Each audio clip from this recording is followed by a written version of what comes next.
السلام عليكم ورحمة الله وبركاته. ربي اشرح لي صدري ويسر لي أمري واحلل عقدة من لساني يفقهوا قولي. سوري cuntaan cunaaya waxaan rabaa inaan tuso waxaan ku noolahay waa shurba waa soup shurbadaasaan samaystaa waa baaba ganuush iyo qudaar badan oo la isku shiiday cunto solid ma cuni karo because digestive tract-gayga mess up gareeyeen kanna waa casiirkaas wuxuu ka suubsan yahay isagana beer iyo ma aragta tufaax iyo canab iyo hal timir camal isaga darsadaa sometimes hadday macaan aan sweet tooth aan macaan yara rabo laakiin sokor kuma daro. And I want to shout out to Fathiya Cabsiye. Thank you so much inaad sheegtay kayskayga aad weliba aad duca iigu dartay in laysoo duceeyo ilaahay unbaa og Fathiyaay ilaahay kheyr ha kaa siiyo lianna wax aniga laygu suubshay wax fudud ma aha. ilaahay markaan u ducaysanayaan waxaan dhahaa ilaahayoo kayskayga adig keliyaa og aniga inaan waalneen adigaa og in microchip lay geliyay deliberate ah adigaa og in lay torture gareeyo non stop traumatization laygu suubiyo adigaa og in been layga sheegta adigaa og ilaahayow ii saqir ummaddaa bini aadanka ah ii saqir wax waliba oo noola iyo waxaa nooleenba adduunkan because waxay rabaan inay iga dhigaan reer aakhiraad anigoo adduunkan ku soo nool. marka Fathiya thank you walaalo thank you so much ilaahay kheyr ha kaa siiyo. waxaa kaloo rabaa inaan idiin sheego exactly waa siday Fathiya sheegtay kayskayga is not limited to me. It's not limited to me because aniga waxaan ahay case study. They turned me into a guinea pig. Guinea pig ma taqaanaa rat labka markii guinea pig waa sida dooliga jiirka oo kale ay ku tababartaan ma aragtay scientistka kuwan culamaaga markay laabka ku jiraan laboratoryga xayawaankan guinea pig la yirahdo af Soomaali kuma aqaano asagana sidaas oo kale loogu tababartaa waxaa waaye case study oo xayawaan aniga markii microchipka la geliyay gurigayga Long Beach Los Angeles ku iga korkeyga ahaa militariga aad ugu jira case ma aragtay programmadan because waxay ka imaanaysaa DARPA waad garanaysiin kuwiina waxaan conspiracy wax horta ma jirto kelmadda conspiracy theories. DARPA stands for Defense Advanced Research Project. Defense Advanced Projects agency. What Defense Advanced Research Projects Agency. waxay ku xiran tahay Department of Defense. waxay ku xiran tahay the top of the top universities research lab code sida MIT-ga Stanford UCLA most top of the science research lab in the country and abroad sida Oxford oo kale sida jaamacadahan ay Israa'iil leedahay oo kale waxay ku xiran tahay the top of the top secrets oo xataa waxyaabahan stealth weaponry ay dhahaan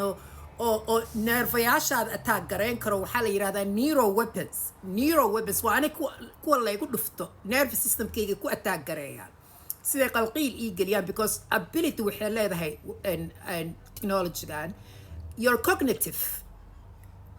waxaa la yidhahdaa qofka fahamkiisa your perception-kaaga iyo sida adduunku u aragto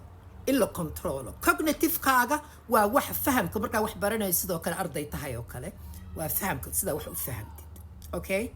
waa maskaxdaada iyo kaliya ma aha iyo your capacity. dadku waxay u maleeyaan maskaxda kaliya inay limited ku tahay qofka cognitive-kiisa maya. Your emotions are involved, your feelings are emotions and feelings same but not the same exactly. Your energy level levels are involved. marka my point here is and bini aadankoo dhan siduu usoo taagan yahay body mind and soul yeah listen to that body mind and soul in la captivate garayo sida shaytaankii oo kale oo lagaa dhigo slave marka waxaan ajendadan waxaa ugu wacaa aniga waxaan ugu wacaa personally electronic enslavement of AI control mechanism ogaada electronic slavery of AI control mechanism and intaan gudaha usii galin horto I feel like I am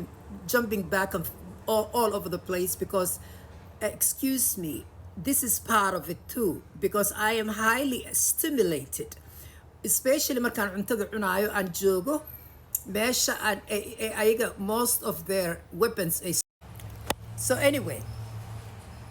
waxaa waaye sorry I'm still eating electronic slavery of AI control mechanism all aspects of your life ayuu rabaan inay controlaan all aspects of your life inay controlaan particularly your breathing because noloshii oo dhan waa breathingkaaga aniga marka ugu horreysa oo microchipka la geliyo tortureka ay ugu bilaabeen waxa ugu badan ay ugu suubi jireen my nose used to run non-stop sankan yaroo maskiinka ah oo la jabshay way jaban tahay because accident baan galay sankeyga rafaad badan bay u geysteen aniga sankeyga was running all the time like a biyo camal sidaas uga soo daadanaysay because radiationka breathingkeyga attack gareeyeen markuu ilaahay qur-aanka noogu sheegay nabi muuse markuu yidhaahday rabbi ishrax lii sadri wayasir lii amri waxay ku xiran tahay your respiratory system iyo your nervous system ducadaas aaday muhiim u tahay again I don't want to jump all over the place waxaan rabaa inaan idiin sheego and waxuu systemkan controlaya and waxyaabo badan oo jirkaaga ah so if you find me jumping all over the place I am not ADHD I am one of the most focused humans out there but not now because sida waxaan leegu suubiyo trauma jirkeygu u geliyeen I start having episodes of anxiety aan weligay qabin oo weligay aan isku arkin aniga ma ihi dadka ku adag tahay inuu express themselves aniga waa ii fududahay inaan express gareeyo waxaan ka fikiraa iyo waxaan raba inaan sameeyo laakiin I am not the same person anymore siday waxaan igu suubsheen so just bear with me waa idiin sheegaya programkan aniga soomaalida si u saameynaya idiin sheegaya soomaalida are extremely resilient siday fatxiyo sheegtay oo kale this time fatxiyo cabsiya thank you again walaalo this is the time of AI control mechanism enslavement and soomaalida resilience-kooda ayay baranayaan aniga my particular case because the tortureka laygu suubiyey waa wax loo soo wado dadka soomaalida khaasatan kuwooda leadership ka ah kuwooda yani movers and shakers ka noqon kara potential kale ya niima faanayo waa facts idinma faanayo waa facts because aniga nafteeda waan ka adkaay and I'm highly disciplined individual aniga very disciplined baan ahay yaa weligayna waa ahaa and marka waxaa laga dagaalamayaa meel waliba sida niyadda lagaaga jabiyo waan idiin sheegay videoyaal live aan soo geliya badan YouTube-keeda aan ka hadlaayo qofka markuu sorry I'm still eating excuse me so marka aniga waxaan leeyahay my case also revolves around every individual oo Soomaali ah khaasatan kuwa educated classka iyo kuwa leadership classka iyo xataa general publica you know nobody is better than nobody aniga I am very down to earth individual aniga I don't think I'm better than anyone but I know my capabilities waan isbartay nafteedaan bartay yeah Soomaalidana we are extremely resilient dad niyadeena ma jabto because waa dad nalagu soo koriyo inaan qof naga fiicnayn adduunkan uu jirin yeah somehow sometimes it's good but also it kind of waa yara arrogant dadka Soomaalida ilaahayna ma jecla kibriyaaga aniga waxaan nafteyda aadan u kibir badnaan jira waagaan yaraa because ilaahay waxyaabo badan ii fududeeyey maskax fiicanaan leeyahay waxyaabo badanaan nolosheyda for granted u qaatay I feel this inay tahay cuquubo ilaahay xasuusiinaya inaa ilaahay u soo noqdo waan idiin sheegay hadda ka hor marka let's get back it's gonna come back to any one of you especially haddaa leedahay caruur jaamacadaha dhigato haddaa leedahay ilmo wax smart ah caruurtiina marnaha ka niyad jabinaha isdhihina ilmahaygu iga soo waasha hadduu ilmaha wax idiin sheegaan oo very unusual ah ka dhagaysta please ka dhagaysta ha ku cararina dhakhtar iyo ma aragtay psychosis hadhow caruurtaa la siiyo daawooyin sii xumeeya oo maskaxdooda sii waala aniga waxaan idin dhihi lahaa qur-aan ha la saaro qof hadduu dhibaato uu sheegto أنا قرآن أنا إستسارة every day قرآن أنا نفتر كيجا إستسارة because قرآن كوان برتاي أبدا قرآن كوان برتاي and okay I feel like I am being overly stimulated again so bear with me please وكام أركتها دي عرض ما أركتها it's always flying over me it's always flying over me that little devil it's always flying over me it's always that's another thing about وحكم التهاي وحيابها أنا كم التهاي شعاعي وسو دايناي marka sida ii kormarayso because Boeing it's a huge majorly part of this program Boeing company-gan Boeing xagga ku yaal xaafadayda agteeda aniga waaba u dhowahay igama foga South Seattle u soo guuray waagi hore Capital Hill aan deganaan jiray excuse me marka waaga Los Angeles deganaa wiil waxaa jiray militariga u shaqeeya oo madow ah oo dhalinyaro oo iga sarreeyay koru deganaa korkaygu deganaa wuxuu suubiyey maalin baranbar cockroach ayuu jaar ku soo xiray kor kaga xiran yahay bahal jaararkan dhalada waa taqaanin oo Maraykan meel walba yaallo aniga waxaaba ka dhigtaa kooba baan ka dhigtaa kuwan oo kale oo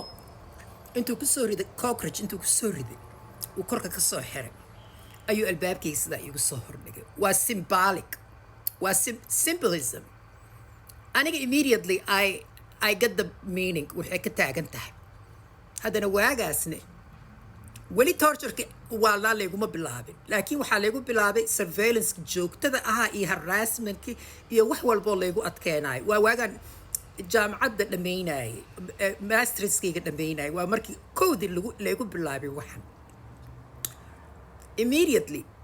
waan gartay wuxuu ka taagan tahay waa markaan kala soo tagnay my ex aniga u soo guuray permanently Los Angeles waagi hore I was back and forth Vegas iyo waxaan ka dhexeeyay Los Angeles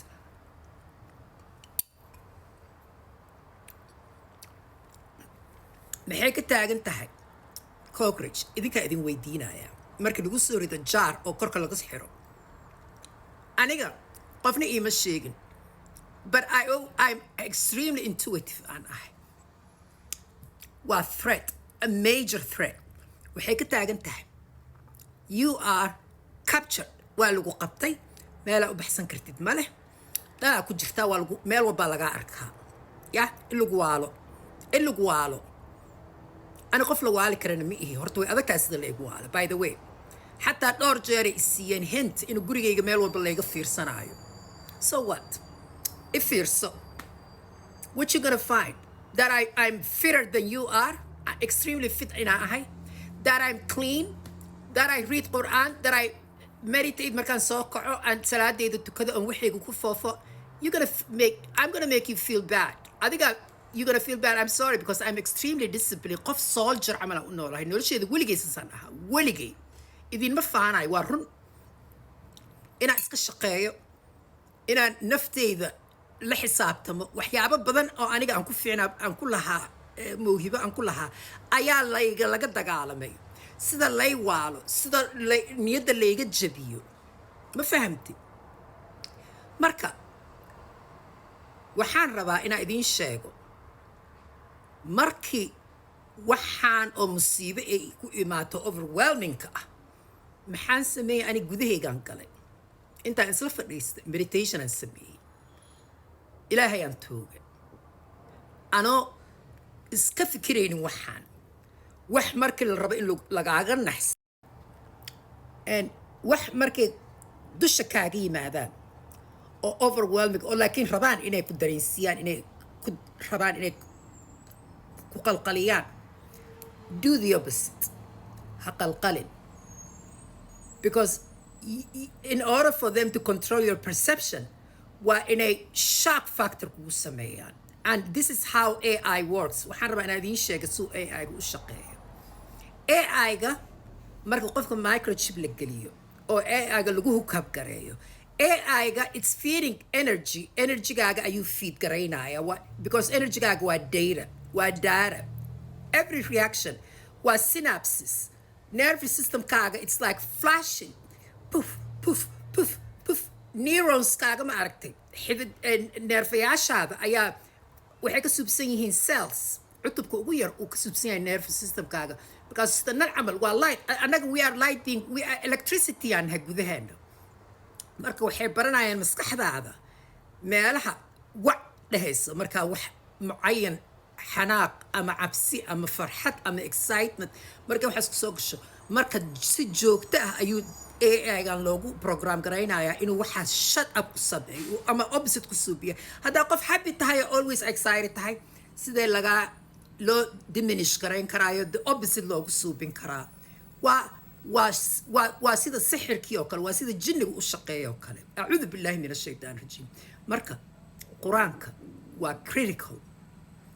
dikriga waa critical suurat alfalaq qul acuudu birabbilfalaq waa critical faatixada waa critical qul acuudu birabbilnaas waa critical aayatul kursi waa critical